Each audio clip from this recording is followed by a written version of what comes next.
Почитувани граѓани, самитот на НАТО во Варшава покажа дека криминално-корупцијската власт на Никола Груевски се коцка со евроатлантската иднина на Република Македонија. Повеќе годишните оценки на НАТО околу подготвеноста на нашата држава за членство, за жал, се претворија во сериозно предупредување на Македонија дека се оддалечува од алијансата.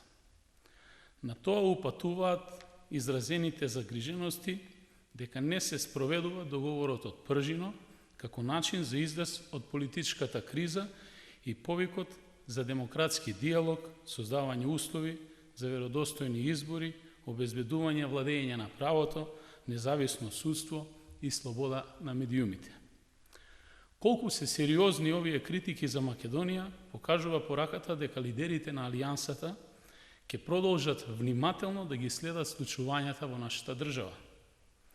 Ништо од ова и не е за изненадување од оваа анти-ЕУ и анти-НАТО власт, која што изминативе 10 години свесно ја оддалечува државава од евроатлантските процеси, преку узурпираните домашни институции, без контрола, слободно краде, корумпира и се богати на грбот на државата.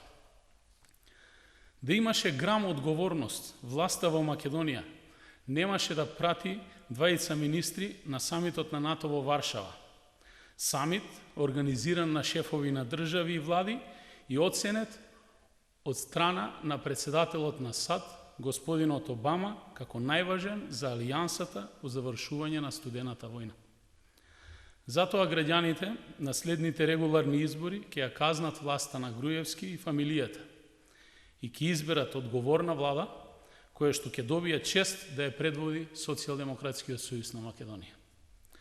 СДСМ ќе го врати уништениот меѓународен углед на државава и на врвот на приоритетите ќе ги издигне НАТО и евроинтеграциите во интерес на квалитетен и достоинствен живот на секој граѓанин на Република Македонија.